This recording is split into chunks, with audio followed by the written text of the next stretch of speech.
The red dust of Mars swirled outside the windows of Deep Space Monitoring Station 7, but Commander Jack Thompson barely noticed it anymore. After 3 years on the red planet, such sights had become routine. He sat at his control station, sipping coffee from a worn metal mug, when the first signal came through. At first, he thought it was just another piece of space junk, sending out random electromagnetic noise. Such occurrences were common enough that the station had filters to ignore them. But this signal was different. It pulsed with a regular pattern that caught the attention of the station's most sophisticated detection equipment. "Commander, you need to see this," called out Tom Baker, the night shift communications officer. His fingers flew across the holographic display, bringing up waves of data that scrolled too fast for normal human reading. "The AI says this isn't random noise. It's encrypted, and it's coming from the Kuiper Belt." Jack put down his coffee and moved to Tom's station. The signal pattern reminded him of old Morse code, but infinitely more complex. "How long has it been broadcasting?" "That's the strange part, sir. According to the timestamps, it's been repeating for the past 6 hours, but our systems only just now recognized it as artificial." Tom's face reflected the blue glow of his screens as he worked. "It's like it's learning how to communicate with our equipment." The commander frowned. Humanity had been sending out signals into space for over a century, hoping for a response. But now that something had actually answered, he felt strangely unprepared. "Alert Earth Command. I want every antenna we have pointed at that signal source." Over the next 12 hours, the station hummed with activity. Additional staff were called in, and every available computer was dedicated to decoding the mysterious transmission. The signal grew stronger, as if whoever was sending it knew they were now listening. Finally, at 300 Mars Standard Time, the first decoded message appeared on their screens. "Emergency stop. HDLP NDD stop FLT stranded. Stop 2 million souls at risk stop." The message was in perfect English, translated by whoever was sending it. Jack read it 3 times before turning to his team. "Send an acknowledgement. Let them know we're receiving." What followed was the most extraordinary data dump in human history. The signal contained detailed information about a massive alien fleet stranded in the outer reaches of the solar system. The Solarian Fleet, as they called themselves, comprised 300 ships carrying 2 million refugees. Their highly advanced propulsion systems had failed after encountering an unexpected cosmic phenomenon, leaving them stranded and slowly drifting toward the inner solar system. "They're asking for help," Tom said, his voice filled with disbelief. "The most advanced alien civilization we've ever encountered, and they're asking us for help." Jack studied the technical data they'd sent. Despite their incredible technology, the Solarians were stuck. Their quantum drives had failed in a way their advanced AI systems couldn't comprehend or fix. They had enough backup power to maintain life support for their crystalline bodies, but without main propulsion, they were helpless. The news spread across Earth like wildfire. Emergency meetings were called in every major government. Scientists and engineers debated whether humanity's primitive technology could possibly help beings so advanced. Some argued it was a trap, while others saw it as humanity's chance to prove itself among the stars.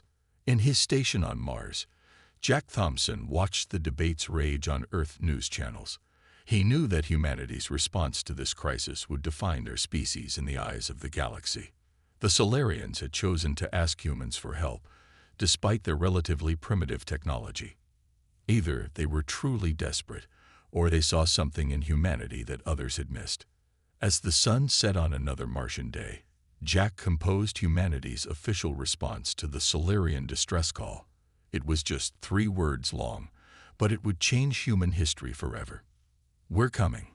Hold on." The human delegation ship approached the massive Solarian vessel, looking like a toy boat next to an ocean liner. Engineer Maria Ross pressed her hand against the viewport, taking in the alien ship's crystalline structure. It sparkled in the dim sunlight that reached this far into the solar system. its surface reflecting light in ways that seemed to defy physics. "Remember," Commander Thompson's voice came through her headset, "we're here to help them, not to be intimidated by them." He stood at the ship's controls, guiding them toward the designated docking port.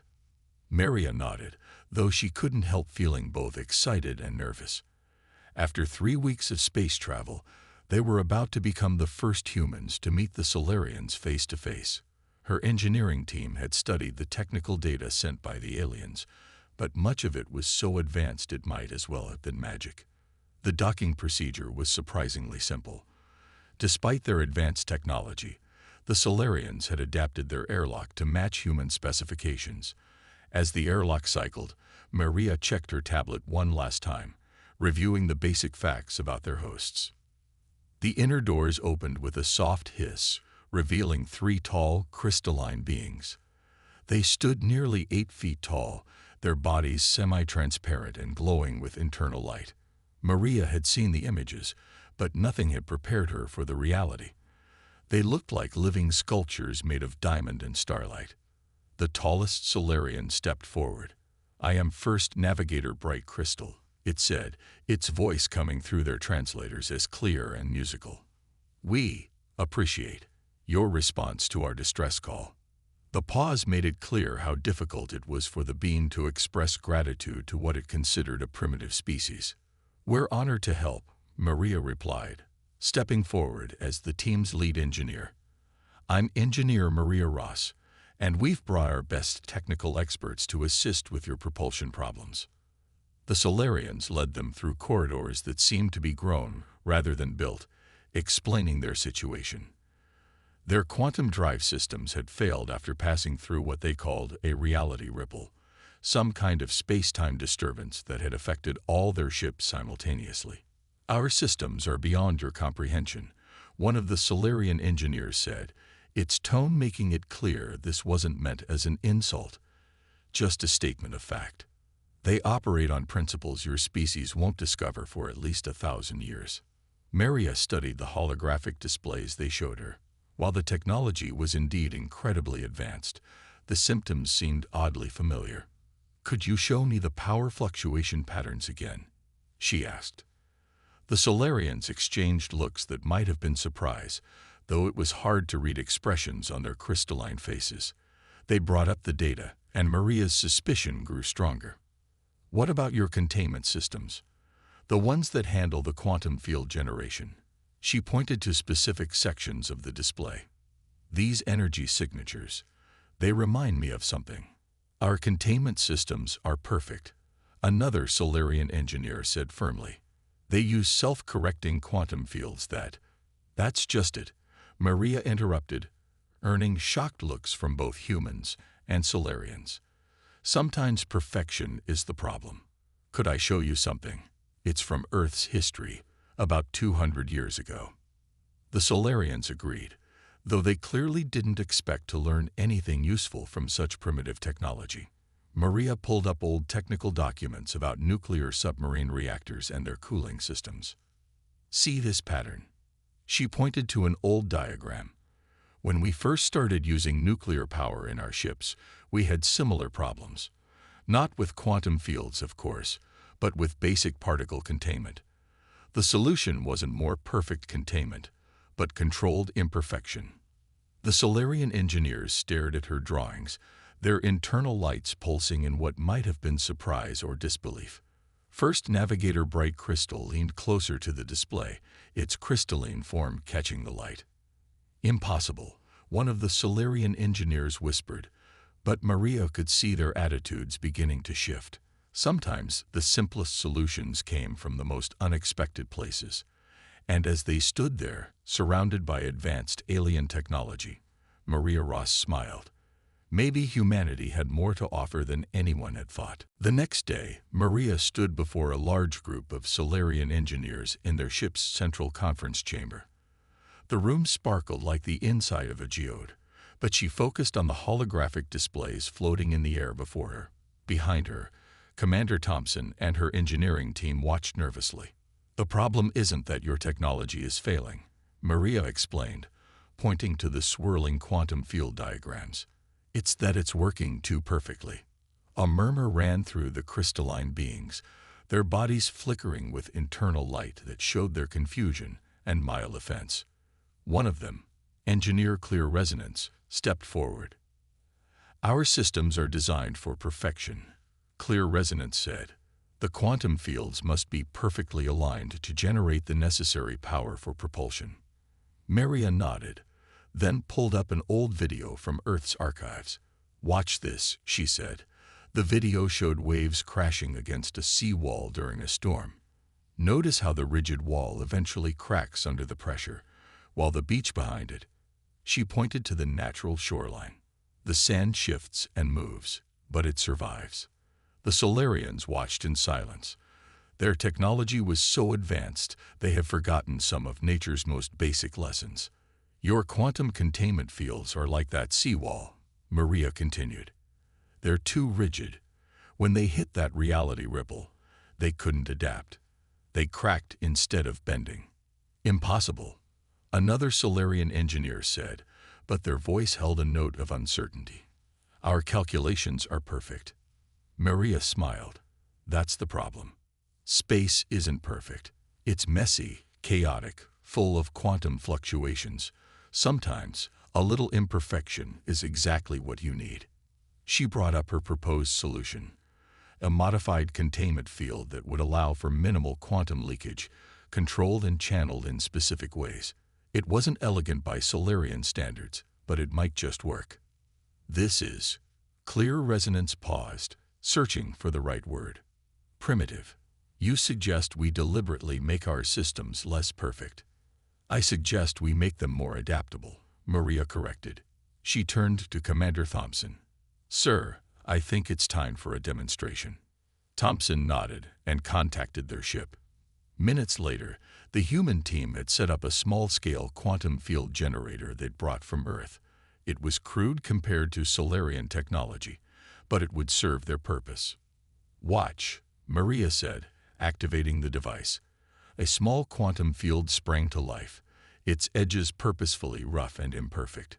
She then introduced a controlled disturbance, a tiny version of the reality ripple that had disabled the Solarian fleet. The field wavered, bent, leaked a tiny bit of energy in controlled bursts, but it remained stable. The Solarian's internal light pulsed with surprise and growing interest. "The imperfections act like pressure release valves," Maria explained. "Instead of trying to contain everything perfectly, we let the excess energy bleed off in safe ways." Clear Resonance moved closer to the device, studying it with intense interest. "This goes against everything we believe about quantum engineering," they said. And yet, they turned to the other Solarian engineers. "We must test this on a larger scale." The next few hours were a flurry of activity. The Solarians, their initial skepticism fading, worked alongside the human engineers to modify a test chamber. They combined human ingenuity with Solarian precision, creating something entirely new. When they activated the modified quantum drive in the test chamber, the results were unmistakable.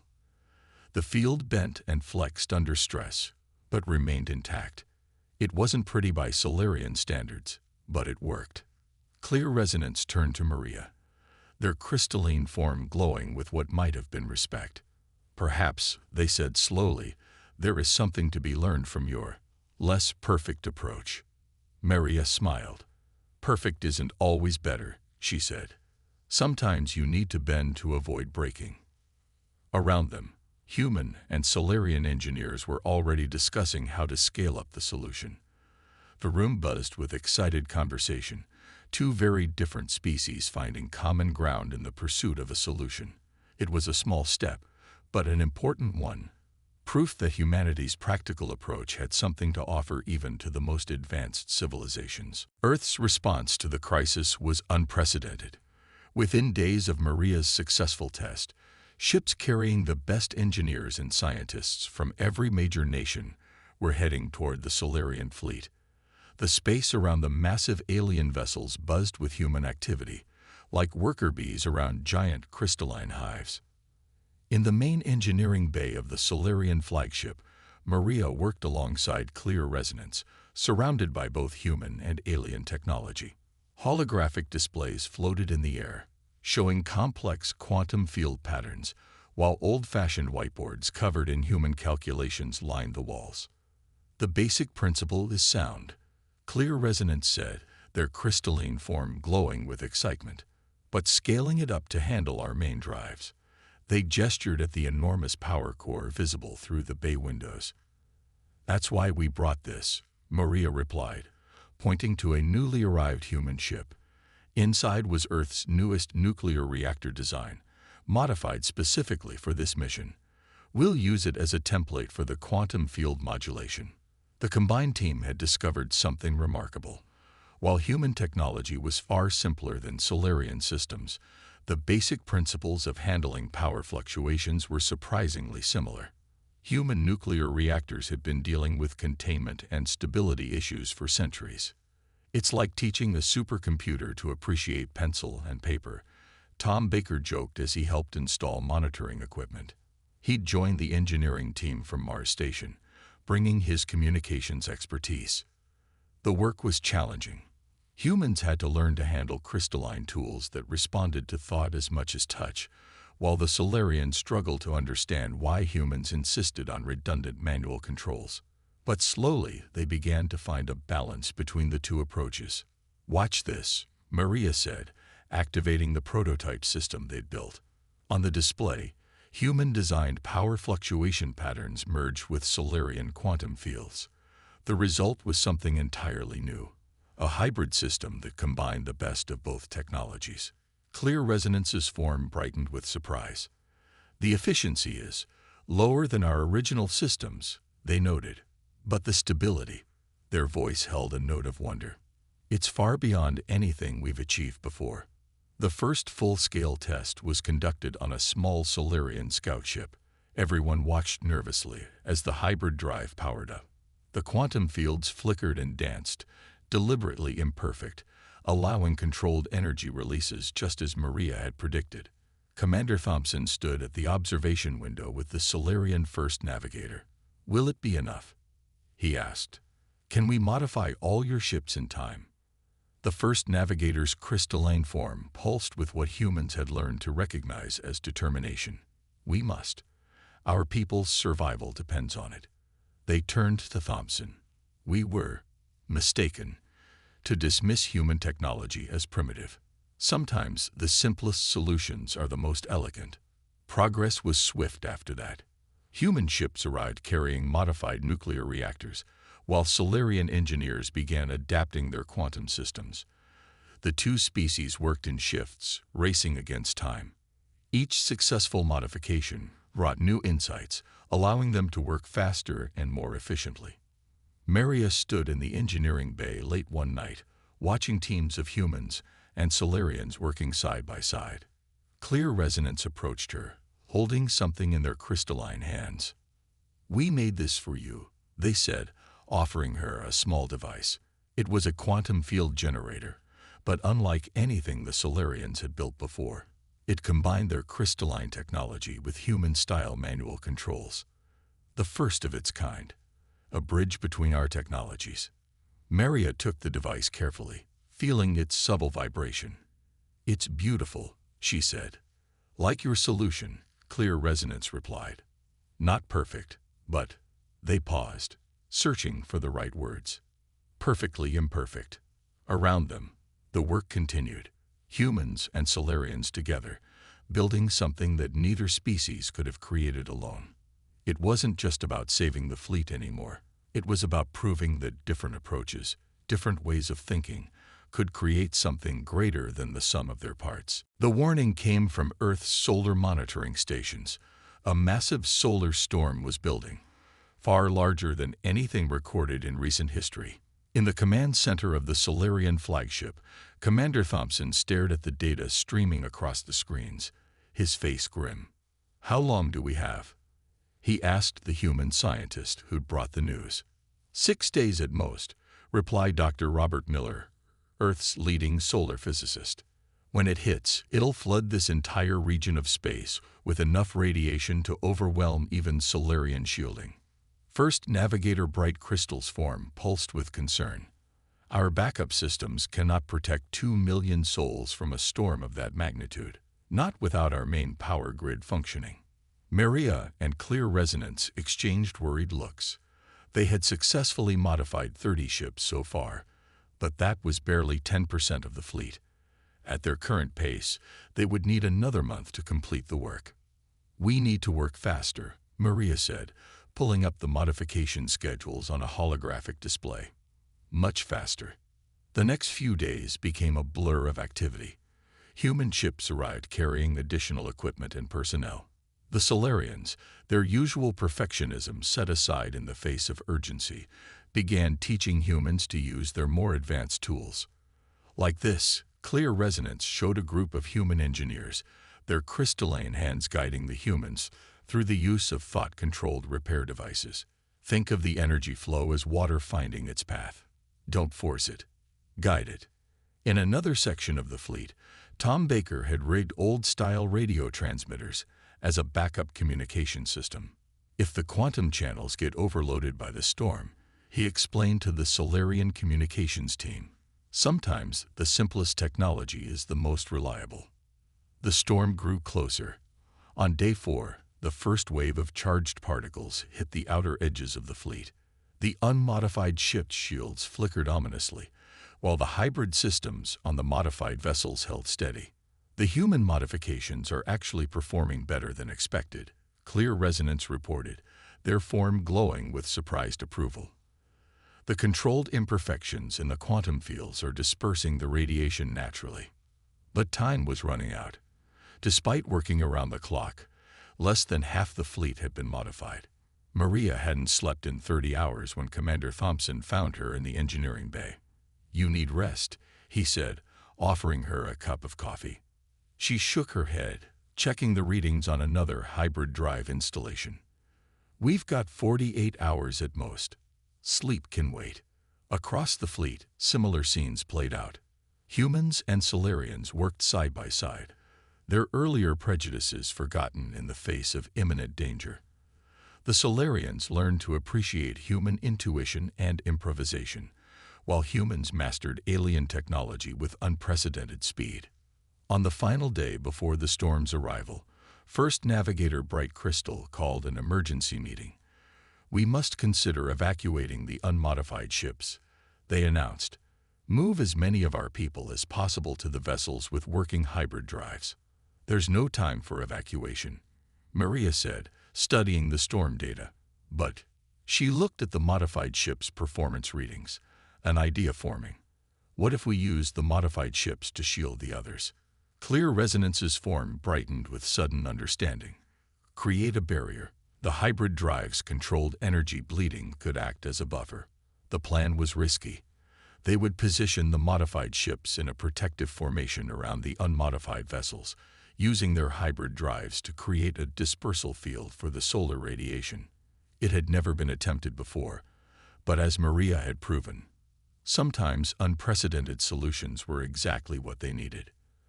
As the massive storm approached, casting an eerie glow through the ship's windows, humans and Solarians rushed to implement their desperate plan.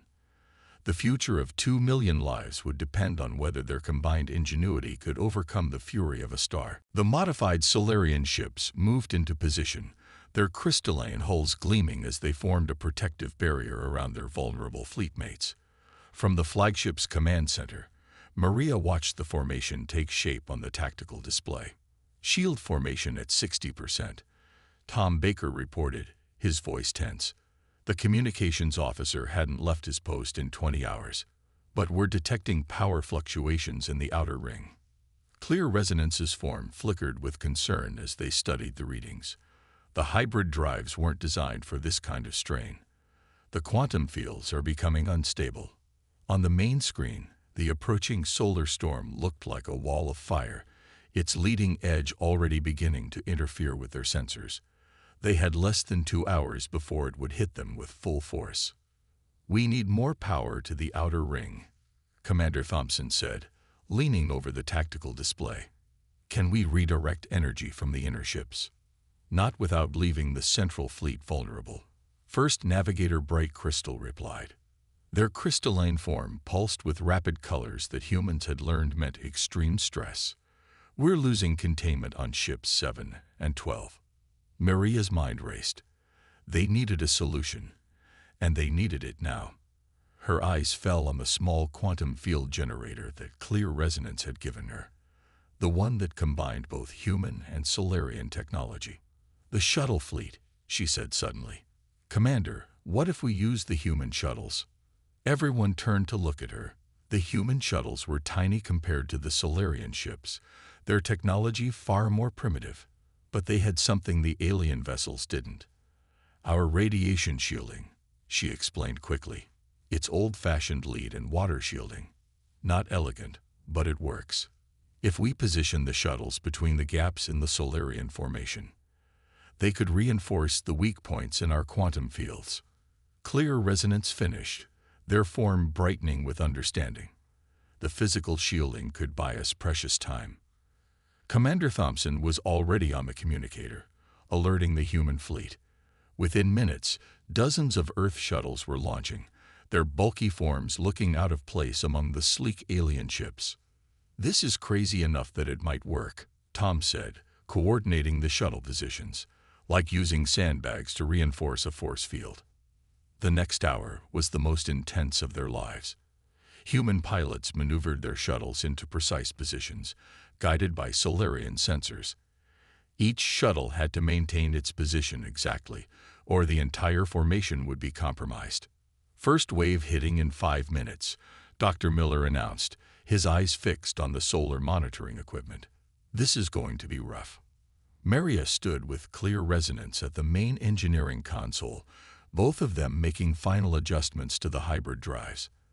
The combined fleet now looked like a strange mix of crystalline architecture and utilitarian human engineering, a physical representation of their cooperation.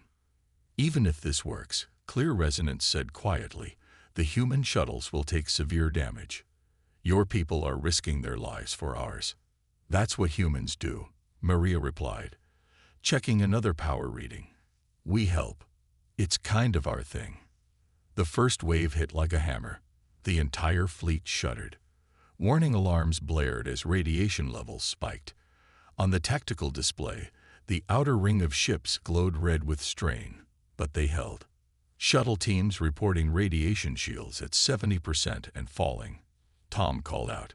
But they're buying us time. Energy dispersal patterns holding. Clear Resonance reported, their voice carrying a note of amazement. The human shields are actually helping to stabilize our quantum fields. But this was just the beginning. The main body of the storm was still approaching, and they could already see systems beginning to fail. As emergency teams rushed to repair critical components, everyone knew the real test was yet to come. Commander Thompson looked at the determined faces around him, human and Solarian alike, working together against impossible odds. Hold fast, he said quietly.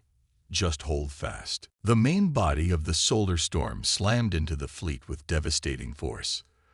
The command center shook violently as energy levels spiked beyond anything their instruments could measure. Red warning lights flashed everywhere as systems struggled to cope with the onslaught. Quantum field stability at 30%.